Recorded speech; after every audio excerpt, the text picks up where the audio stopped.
What I'm leading up to by talking about market failures as an opportunity, by talking about technology and science as a foundation for innovation, what I'm talking about, or what I'm leading up to, is the idea that we have the opportunity to be catalytic. In catalytic philanthropy, our opportunity in the sweet spot of where we want to be at the Gates Foundation is to identify where, with our investments, we can create an innovation, a new intervention that can really raise the quality of lives for people, determine and identify the evidence of that success so that then that intervention can be scaled up and sustained by the private sector if we can show that there is a profit opportunity, or the public sector if we can show that this is a better way to improve the overall quality of society through the investment of public dollars. Why did we decide to get involved in agriculture? And it's this simple math, that 3/4 of the world's poorest people rely on farming for their food and income. As Bill Gates said at the World Food Prize event about 15 months ago, the world needs higher yields on the same amount of land in harsher weather conditions. And if we're going to achieve this, we need to have a continuous, urgent, science-based search as to how we can increase farmer productivity. And we primarily support conventional breeding, but we also support some biotechnology breeding, because in some cases, we think that the breeders in Africa, the breeders in South Asia, will want to take advantage of the modern tools that we use here in our country in order to provide better choices for their farmers.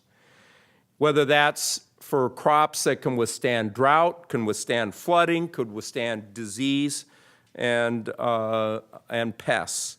So the high-tech examples are very important, but so are the low-tech examples.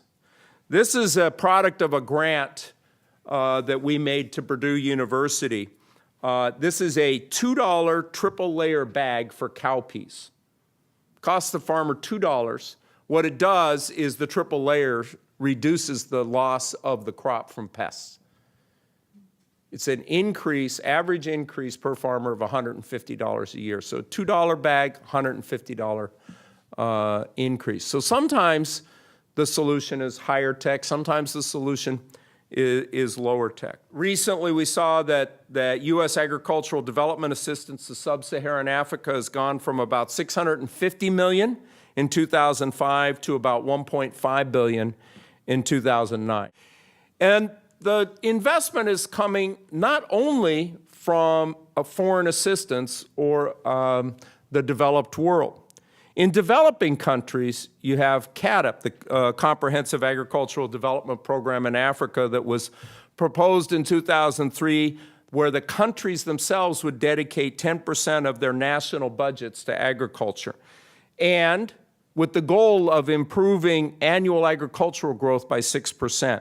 20 countries in Africa have signed on to the CADP compacts, and 10 countries are exceeding the 6% growth target. So that's another reason why we are optimistic. And a final reason why we're optimistic is both the macro statistics as well as some of the country statistics. If you look at what's happened since 1990, about 1.3 billion people worldwide have lifted themselves out of poverty, primarily through improvements in agricultural productivity. Now, a lot of that was from China, but we see other great examples. I'm going to speak a little bit about Ghana. I know Greg will as well, but since 1990 in Ghana, cassava production, which is an important staple food for poor smallholder farmers, cassava production has increased 5-fold. Tomato production has increased 6-fold. The cocoa sector has been revived and hunger has been cut by 75%. Now, how did that happen in Ghana? And how does that relate to your work as leaders in this sector?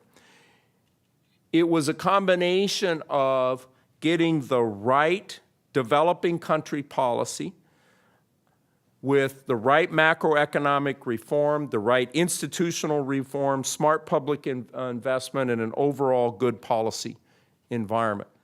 70% or more of the farm labor population is women.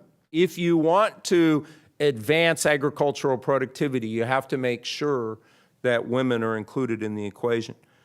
And of course, you have to make sure that the farmer in general is included in the equation.